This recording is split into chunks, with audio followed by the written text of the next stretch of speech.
Game Connect.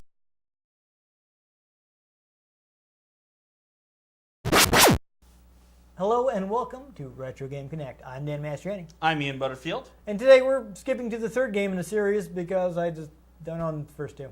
Oh, Yeah. I mean, That's did all it Earthworm is. Jim too. Yeah. Star Wars started at episode 4. Ooh. Happens. Yeah, it happens. Anyhow, the game we're playing is Urban Strike for Sega Genesis. At least it doesn't have a 3 in the title. Yes. Now this is You could have said nothing and most people wouldn't have known. well, we inform people, so we want them to know. Or do we? I don't know. Whatever. I give up. I don't care. Let's move on. First game of the series was Desert Strike: Return to the Gulf. Came out in 1992, so 25 years right, ago. yeah, right on the heels of Operation Desert Strike. Operation Desert Storm. Possibly. It's been a while. I was there at the time. It's not something I learned in history class recently. Yeah. Anyhow, second game was Jungle Strike in '93. This was '94. It's the last game on Genesis. 94, really? Yes. Yeah, you killed the Genesis. I'm the same Yeah. age. Yeah. Once you were born, they couldn't continue on Genesis. They had I to move on. absorbed the power of the Genesis when I was born. Yes. Genesis of the Butterfield. Yes, there you go. So this series was created by Mike Posen, I think would be how you pronounce his name. Posehn. Posehn, I think. Could be Posehn. I don't know. I unfortunately only Pretty had... sure that's the same way it's spelled for the comedian Brian Posehn. Okay, so I only had written sources, so please excuse me if I don't know how to say these names necessarily, because I haven't heard anyone pronounce them. I think it's Posehn. Could be. Anyhow, he'd previously created like more productivity software type stuff. He created a program called Milestone, which was the first project management program developed for personal computers. And Sounds like quite the milestone in programming. Yes. He also worked on... Do you have a rim shot in these episodes yet? Come on. You make me find sounds and stuff. If you want all this embellishment, you can edit the episodes, okay? I don't have the software or the time. Yeah. And he also created something called Deluxe Video 3, which is... I don't know how Deluxe Video 3 is the first desktop video product, but... made the first one of the... Yeah. I don't know. Star Wars started with episode 4. Yeah. I'm going by what the sources said. It was a little confusing, but anyhow... That always just reminds me of the Family Guys where they did Star Wars, and in the first one, they're like, let me tell you the tale of Star Wars. Let's start with part 4. Yeah. Though, let's not get distracted by going into why they actually did that. Oh, yeah. That's a whole thing. So anyhow, apparently as an undergraduate student at UC Berkeley in 1966, he actually... 1966. yes, he found a self-study book on Fortran, which is a programming language. Fortran? Yes, Fortran. Okay, I thought you said 4chan. No, like, no. It has not been around that long. No. I was, what? No. What? No. How, what? Anyhow, though, he wrote simple programming, and he found he liked programming. At the time, programming was still done with punch cards. Yeah. I actually, my mother used to work in the DOT, and she actually was one of the people that made the punch cards for data entry in their old school computers. Man, how computers have evolved. Oh, yeah. And yeah, so he bought a very early personal computer in 1976. He would sell software. It only worked in the morning? It was an early personal computer? Yes, exactly. Only worked up until like 9 a.m. Yeah, it's got to set limits. Nah. But he would sell software through ads he placed in Byte magazine, which was a popular programming magazine at the time. He ended up making enough to quit his job. That's always fun. Yeah, so he got in there right at the start when you could still just do that stuff out of your home and expect to make money. You can't expect to make money doing anything, even having a job. Yeah. I mean, nowadays I things say that semi-jokingly, but also the working poor is kind of a thing. yeah, things have kind of pivoted back now with indie games because you can easily distribute them digitally. Yeah. But back Steam. yeah, not totally though because there's so much indie stuff now. There's so much indie stuff there. It's hard to get noticed, and we see the same kind of cycles repeating. Yep. But it's almost like it's a cycle. Yes, I said that. Okay. Anyhow, You said cycle repeating. yes, So it's, yes. Okay. Anyhow, he founded Granite-based software in 1980. So actually, the whole reason he ended up working for EA is because they bought his company in And shut it 1984. Yeah. Well, yes, I'm pretty sure they did. But They shut down Visceral. yes, they did. Yeah. Yeah. I'm wondering what the over/under on them having shut down BioWare by the time this video goes live. Yeah, because Andromeda didn't do as You well as they can wanted look it at to. old videos. I predicted it a while ago. You know what? I predicted it as soon as they bought BioWare that they were going to end up shutting them down because that's what they do with every company, no matter how good they are. It was probably pretty hinged on how well Andromeda did too. It's what drives me crazy about EA because I feel like like no matter how successful a company has been in the past, one failure. Yeah, and Visceral hasn't even had any failures. Yeah, well, apparently, They're just apparently working- Dead Space didn't sell well enough. Dead Space 3 was basically I mean, Dead Space 2 was the best selling of them all. Dead Space 3 didn't sell quite as well because EA got their dirty hands in it with microtransactions in a single player game. I don't even know what they were thinking. Which is also one of the reasons everyone's harking on with them shutting down Visceral is they were working on the big third person. To be fair, I've heard that was a disaster. Like, it's not just that they wanted to move toward multiplayer stuff, is that the project was not going well. It's almost like they should have just done Star Wars 1313. Yeah. Well, that's on LucasArts because they Disney bought them but and then they stopped making software. probably could have just done it. I don't Even know. though it was you know, LucasArts because they have all the rights. yeah, but a completely different company was working on it, and picking up somebody else's code base is just a huge mess. So they could have just taken the basic idea and rebuilt it. Possibly. I'm just saying it's not all. I mean, things were not going well on that project, so it's not just like it wasn't EA just being like, yeah, you know what, we don't want to make this kind of game anymore. It was like this thing is not going well, and it's not fitting into our business model going forward. So they claim that they're retooling it, which everyone just is going, oh great, it's going to have loot crates. yeah, I don't know.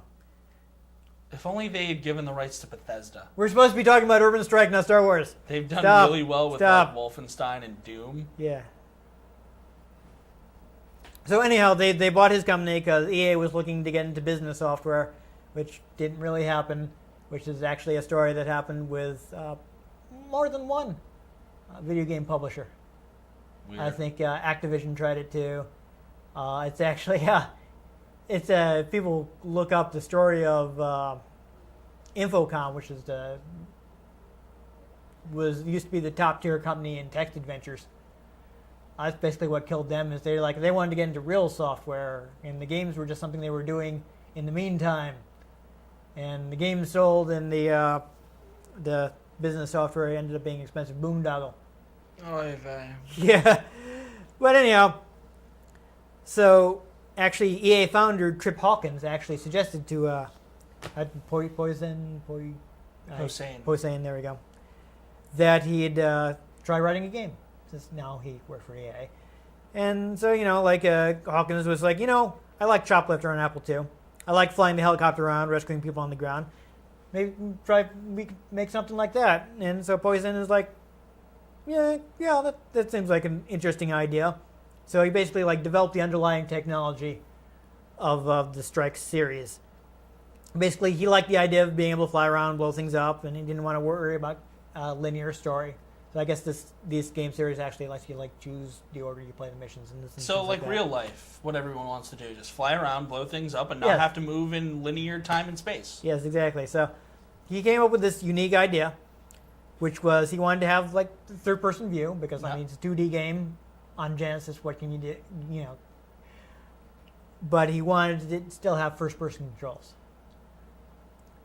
So I guess it's kind of like tank controls, but maybe you'll actually. Well, we'll see which one of us.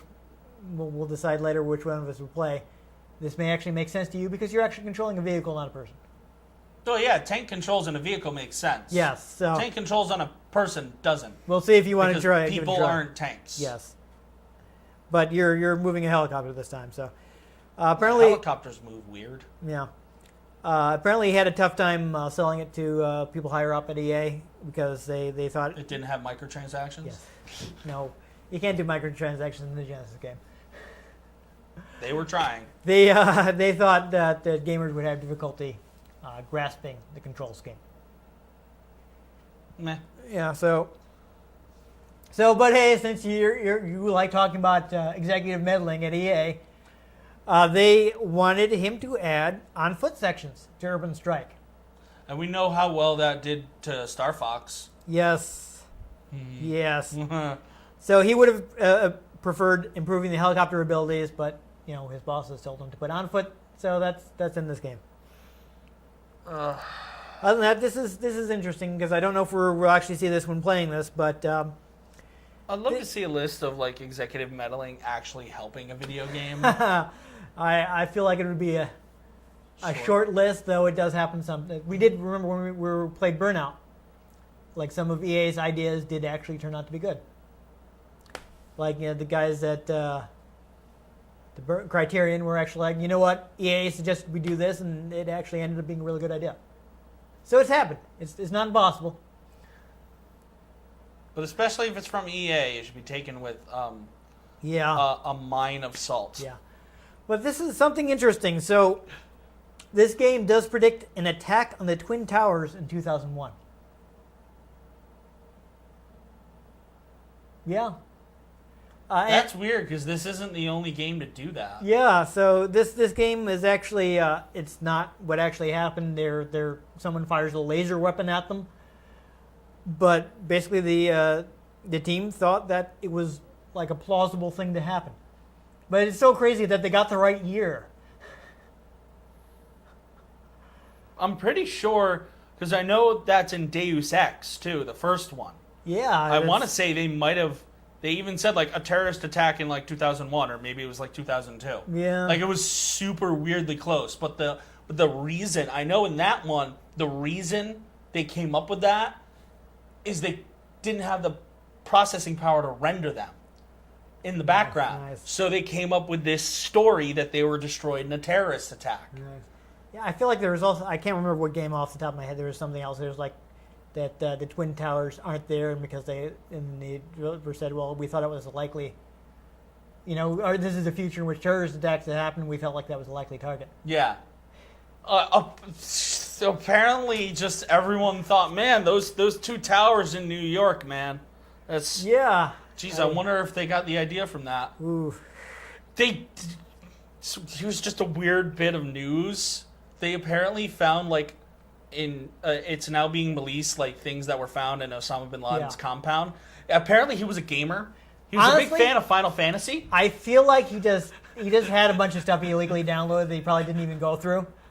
No, there were like hard wouldn't be copies of surprised. things. Really? Like he had like a PlayStation 1 and stuff. Really? So yeah. it's not just because all I heard about is like this, they found files. So I thought like, well, he probably just downloaded a bunch of legal stuff and didn't even bother going through half of it. To my knowledge, they actually found that like he played some of these games. Wow, that's and we kind of joked about like, well, you're kind of the terrorist in Final Fantasy VII. So you blow up. I mean, we played it. Remember? Do you remember what the first mission is? Yeah. Blow open a reactor. Blow up a power plant. Yeah. It resonated with him, I guess. Yeah. Anyhow, some cut content. They'd also intended to have a level in which a terrorist shot down a commercial airliner, and the player had to rescue survivors. But they cut it to Put it in Iron Man 3. Yeah, due to space and time constraints. Like on cartridges, you only have so much space for data. Yep. And they also were running out of time to put stuff in the game. But also, one of the guys said, you know what, this level probably wouldn't have been that fun because you're in an enclosed area and trying to rescue people. And yet they put that in. So they Call felt of like Duty, it was. So. that they felt like was if they're going to cut something, that level wasn't probably going to be that fun. So. That was like the after credits mission in like Modern Warfare 1 or 2. I wouldn't know. It like after the credits were rolling, suddenly you're just in this airplane. It's like you're suddenly in Air Force One and there's terrorists attacking, and it's like the toughest level in the game, even though it's like a 5-minute level. If only Wesley Snipes were there. Oh wait, no, that was the passenger plane, but still.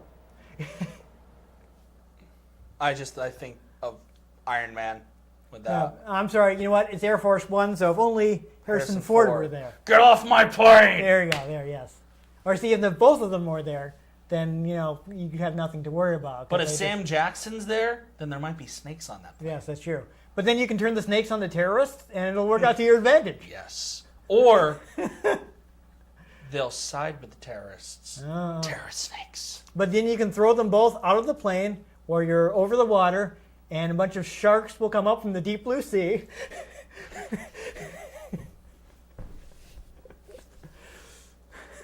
We should just start the game. Yes, let's play the game now.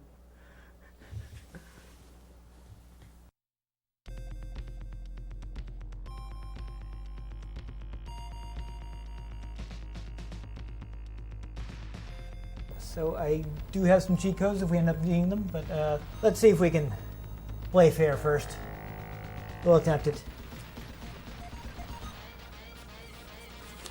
It's pretty simple.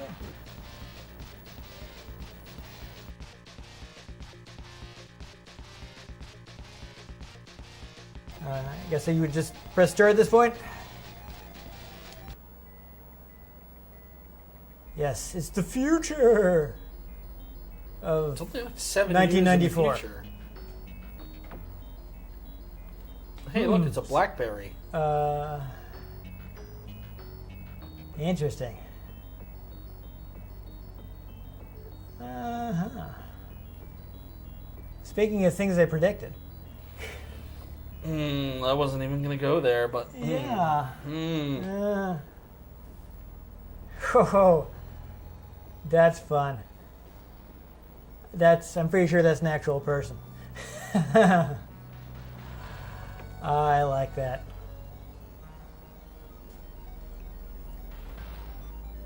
Uh-oh. Discovered his plan. The Strike Corps, with Corps being an acronym. Because every bad guy group has to be an acronym. Yeah. I think that was the good guys, though. I think we're the Strike Corps. Oh. The super weapon. Yes. Oh, great. There's a Death Star. Yeah, there you go. Well, I did say they have a laser weapon.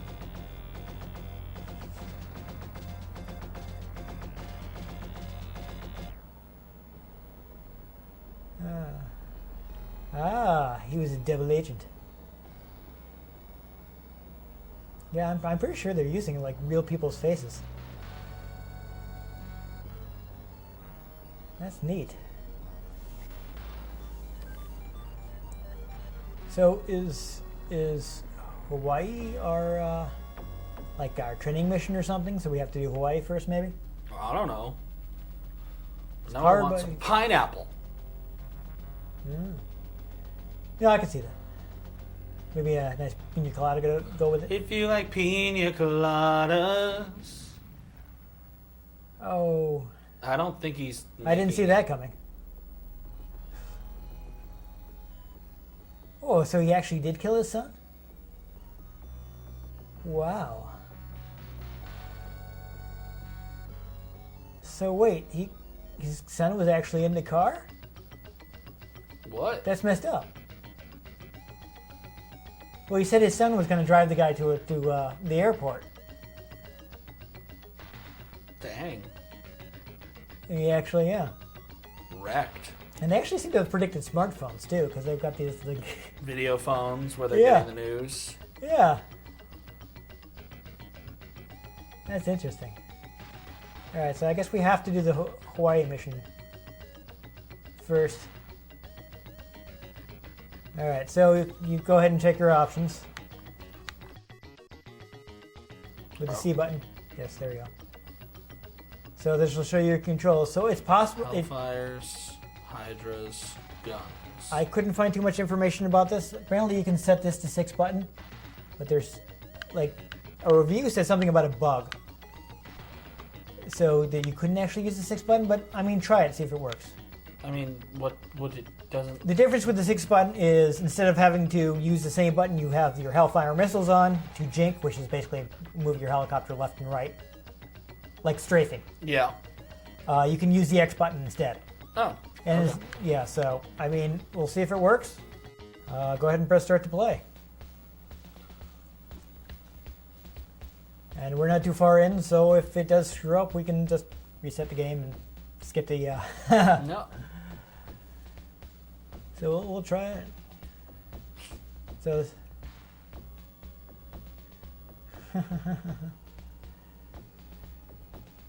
50 states in Mexico. Good Right here. God, this really is the future. Yeah. Actually, I guess they. Guy who actually lost an election is in power. Yeah. Well, he's just got a media empire, I guess. Yeah. Oh, yes. Okay, yes. Never mind. Yes, no, I get it now. Yes, he did technically. Yes. Mm. And a media empire. Yeah. I mean, it's not the first time the guy that lost the election end up in charge, but yeah. So it's just he blew up his own son. That's kind of messed up. I would think like he would not be there or just be a regular like driver he didn't value at all. And, I don't know. wow, they're painting this guy as super evil right from the start. I mean, I could see Donald Trump doing that. Yeah, I think It's gonna be the best car bomb ever. I think one more link to Russia from his I know, right? from his son. He'll be looking to get rid of him. Okay. Oops. We weren't paying attention to mission briefing because probably kind of. Meh. I can't ever find an evil idiot. All right. Oh, so you got the last of the Mohicans? Yes. Yes. He's got a wrist communicator like he's Dick Tracy or something. Right, so you I take off and land automatically, I think, so you just have to move your controller. Chop chop. Yes, and it is tank controls, but you're moving a vehicle, so perhaps it will make sense to you. We did leave momentum on, so you will have to be careful. Is that... It's a boat. It's a boat. Is it a bad guy boat? Should you It's be shooting at at it? me. Yeah, I kind of feel like you shot first, though. Yeah, well, maybe I'm Han Solo. Okay. But only in the original theatrical version. Yes. And according to From a Certain Point of View. Yes. Yes, fun fact, in that book, they officially recanonized that Greedo never got a shot off. That's good.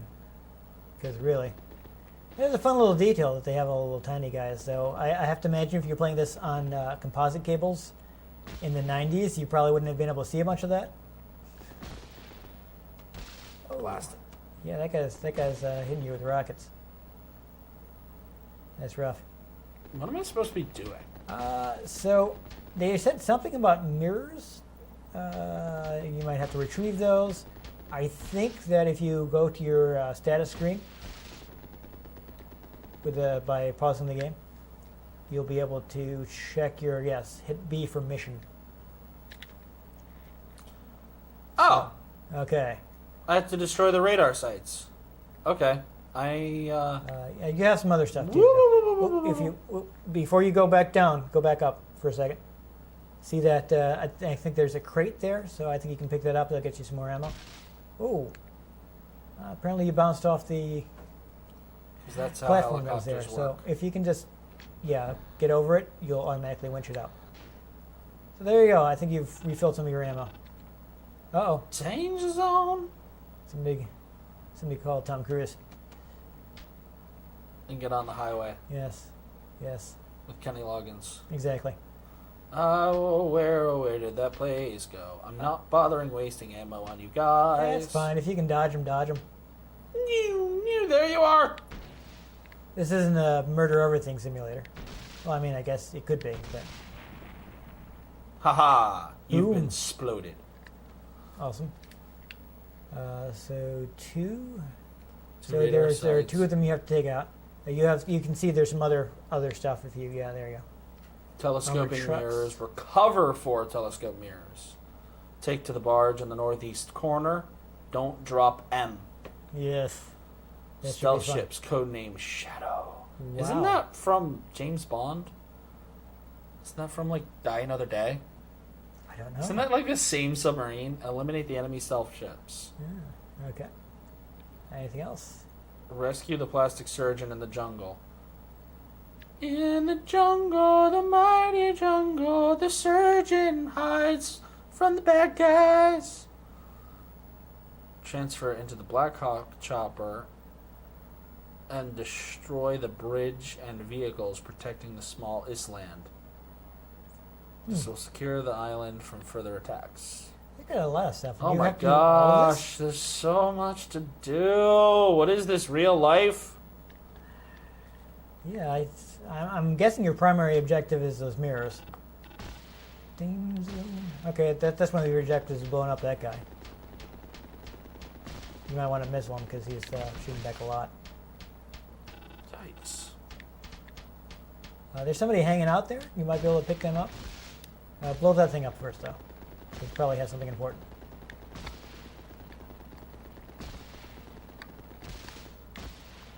Okay. Is that one of the mirrors? Yep. All right. So first off, because you can take multiple passengers, do you want to pick up... Okay, never mind. See if you can pick up that guy in the jungle. That might be the plastic surgeon. Okay, what are you talking about now? Go down a little more. There was a guy hanging out by... Yeah, right there. Is that the... All right, you're going to have to come back for him, looks like, since you already got the mirror. So did it say northeast or northwest? Northeast. Okay. Oh, no, the guy's... Ooh, ooh. Oh, Low that was fuel. awkward. What says that fuel there? Pick that up. Oh, let's hope. Still beeping at you. Um, Nope. There's some weapons and stuff, looks like.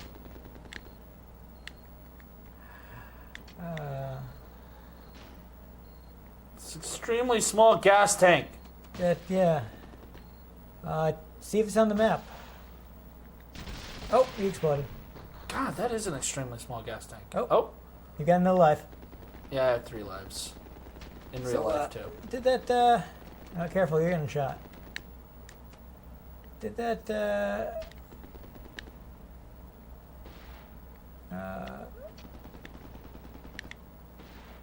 oh, looks like you're getting ready to pick something up. But what?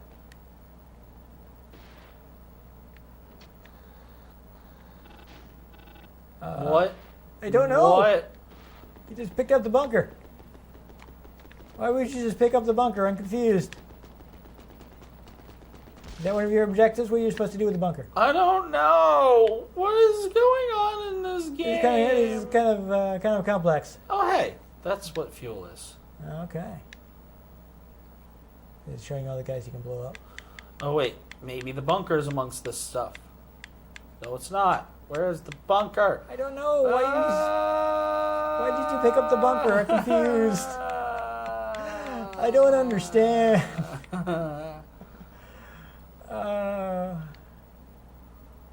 Oh, Lord.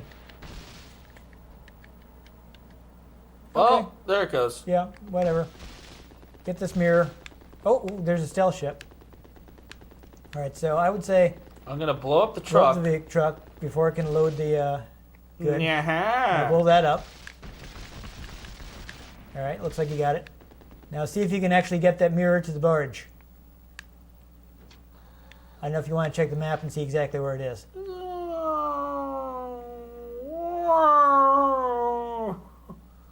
Yeah, Got a whole lot of nope. avoid engaging them. Was it northeast or northwest? It's at northeast. Oh, there it is. There it is right there. So just, did you just bounce into it? It would be nice if you could, get a little higher. Ah. The controls are a little fiddly in this. Okay.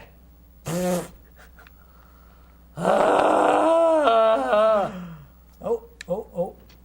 Fuel. Yeah, that's useful. All right, well, we know where another sub was, so I guess blow that up.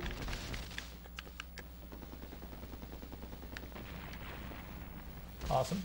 Okay, that's something accomplished.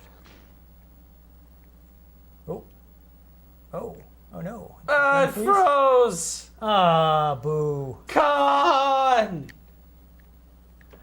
Just when we were starting to get the hang of it, too. So that was some of Urban Strike. Yeah, we tried.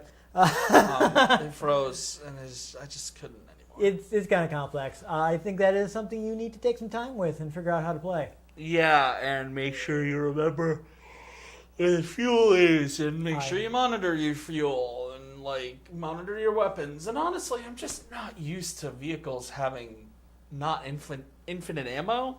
Yeah. Because that's kind of a trope these days. Yeah, they kind of went for a level of realism that you didn't actually see a lot in 90s console games. Even now, like I'm playing MGS5 right now, and I summoned a tank to take care of the skulls. And I got in, and then there was an ammo meter for my cannon. I was like, what? And the skulls blew up the tank. Yeah, I feel like that's the kind of thing that happens when you take them on.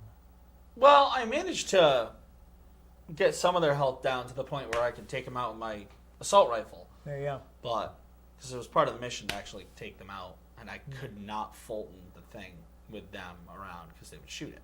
Yeah. The joiks. The fun thing in that game, apparently it is possible to like pile guys into a vehicle and Fulton the vehicle and get the guys in the vehicle. Oh yeah, no, there's like the deal with the tank unit missions, side missions, and there will be like couple tanks and a bunch of people like snipers and whatnot, and I'll put on the cardboard box and sneak up to the tank, and then Fulton the tank.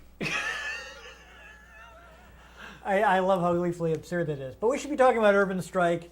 And the fact that it tried to be very complex and realistic on Genesis. Honestly, probably sitting down and taking the time and not having it freeze, it's probably super fun. I was starting to get the hang of it. I was starting to enjoy it. But I had trouble getting into it just because it was so fiddly. Yeah. You know, like I think this is the only one I've owned, but I played previous ones at like demo kiosks and stuff. And, and I always bothered me like it didn't really that you have the momentum, and which is realistic, but it kind of made it like hard to line things up. And most things have the momentum for helicopters. Yeah. So I'm used to that. I mean, in the '90s video game though, I would expect a helicopter that doesn't handle like a real helicopter. Yeah.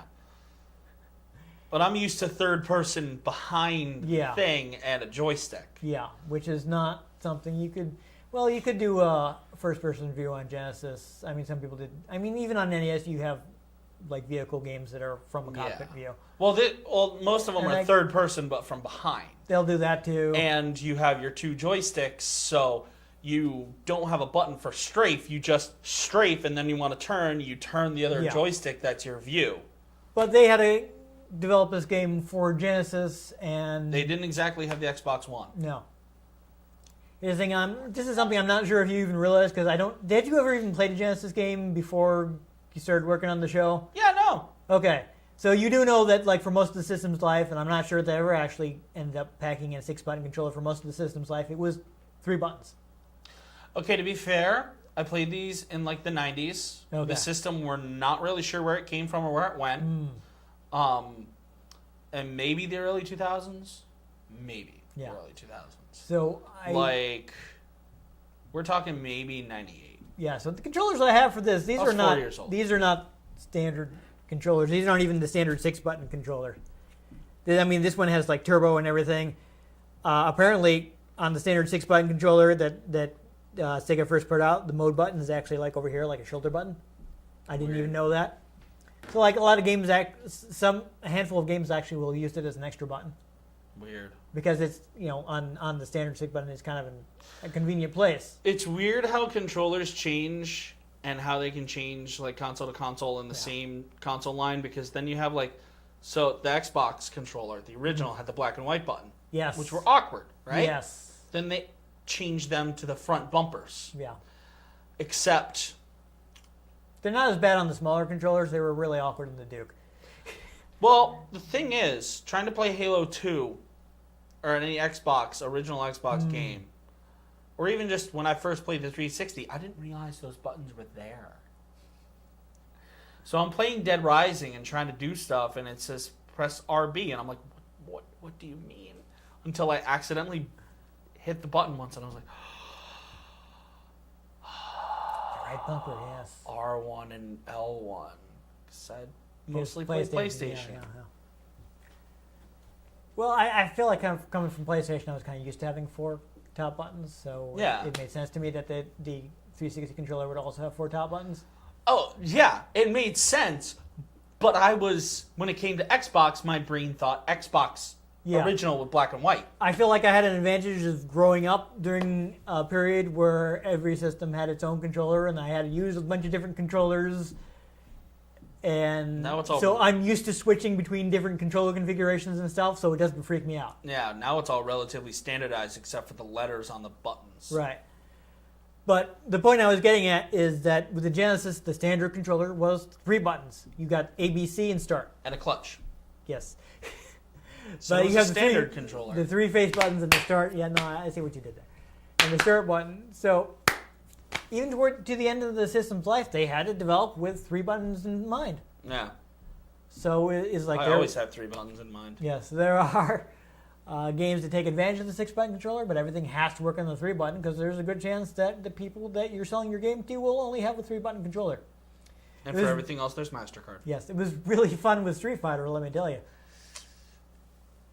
Yeah, I played one of my cousins in that. He tried to insist that he was better at Street Fighter than I am because he only had 3-button controllers for his Genesis version of Street Fighter.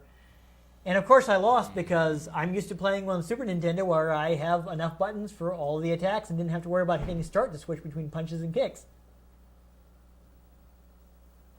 So I'm totally messed up. He's like, oh, I'm better at Street Fighter. It's like, you're not better at Street Fighter than I am. You're better at playing Sega with Street an Fighter. awkward control scheme. Yeah. Where I'm trying to do like combos that switch from punches to kick. And I can't because I have to hit start in the middle of it. You know what? Let's break out the Super Nintendo. We're going to finish this. Yes. Or at least a 6-button controller, and we'll show you. I'll show you who's better at Street Fighter. Anyway, that's the episode. Bye. Yeah. So, but then that's led to all kinds of awkward control schemes where they try to cram things in. It's weird. But that's what they were working with, though. That's the point I was getting back to. Is they had to think, okay, this has to work on a 3-button digital controller where we can't bet on players having anything more than A, B, and C, and a start button to pause the game. So they had to work within those constraints. It is interesting that they decided to do the third-person view because, as I mentioned, there are games that would give you a first-person view and, basically like a cockpit view and do it that way. I tell you, I don't like doing flight sims like that. Yeah.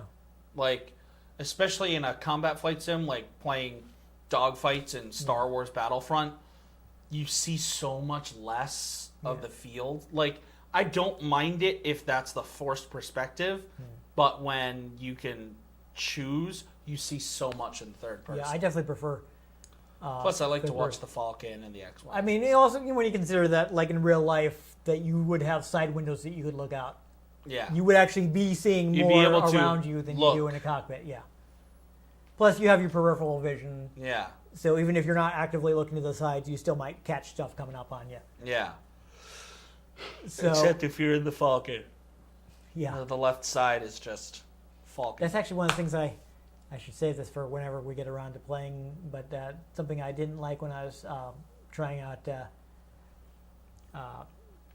Rogue Squadron 3 is like the vehicle you start in. There's a lot of stuff you have to be in the cockpit view to do. Oh. And the thing you do in the tutorial level has this tiny little window, and I'm like, I can't see. Oh, you're flying in a T-15 in Beggars Canyon, aren't you? Yeah, it's like, I can't see.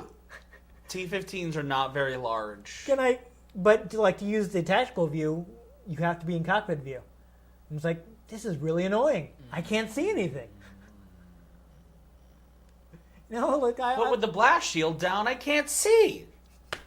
Yes, sadly, I'm not strong with the Force, so I wasn't able to use that to detect my enemies. But anyhow, this had a unique thing. I mean, it tried to be realistic, limited your ammo, limited your fuel.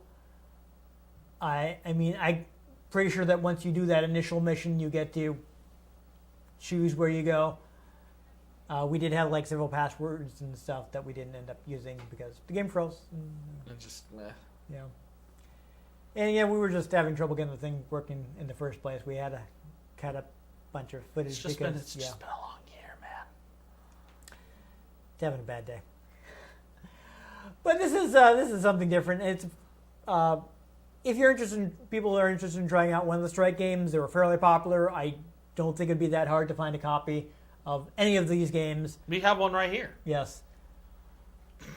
They sold in large numbers, so you could probably still get them for reasonable price at local game stores or eBay or whatever you prefer to shop for your retro games. Back alley. I should say classic games because retro wouldn't imply as a intended throwback where these games are actually just old. But anyhow, yeah, when naming the show, we kind of got in the trap of everything was called retro, even though that's not technically correct. It's a trap. Yeah. Anyhow, it's pretty easy to find. I don't feel like they ever got released on Virtual Console, but original copy shouldn't be hard to get as long as you've got something that will play Genesis games. Like a Sega Genesis. Yes, like a Sega Genesis.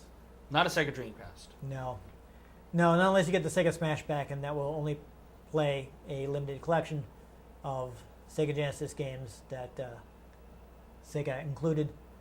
And has actually kind of really bad emulation, so I don't really recommend the Sega Smash back. The sound emulation is awful. Nice. I don't know why, but sound emulation for Genesis was a boondoggle for years. That's one of the things people hate about the ACT games. Have you ever seen those, like, their Sega Genesis plug-and-play systems? They've been known for having just awful sound emulation, so... Weird. Yeah. So the point of the story is, go out and buy Okami. Yes, there you go. Let's just buy that instead. I don't know, whatever. There's a lot of helicopter games. This is one of them. A lot of people liked them. We didn't really get into it, but I know it's a very popular series, so it may appeal to you, and it's probably not that hard to find a copy. Do the thing. Play on your real Genesis. Anyhow, if you enjoyed us playing as long as we could until the system just crashed on us, make sure you give this episode a like. If you want to catch future episodes in which the game doesn't just freeze, Hopefully. it's what generally happens, make sure you subscribe to our channel. I've been Dan Mastriani. You can catch me on Twitter at NewTechCola. I'm Ian Butterfield. You can find me on Twitter at Ian G. Butterfield. You can find the show at Retro Games CNCT, Facebook.com/Retro Game Connect, and RetroGameConnect.tumblr.com. Let us know what you thought of the games we played. Let us know if there are any games you'd like us to play. If we can get our hands on them, we might just play them. We might just stick them in a freezer. Because it froze. Oh, okay. Yes. I was expecting to do like a helicopter joke, so you threw me. Yeah. Yeah, okay. Anyhow, most importantly, make sure you join us next time on Retro Game Connect. And get back to the chopper! Yeah, I totally missed a chance to say that, too, because we didn't rescue anybody. That's why I just said it there. Yeah, no, that's good. Go now!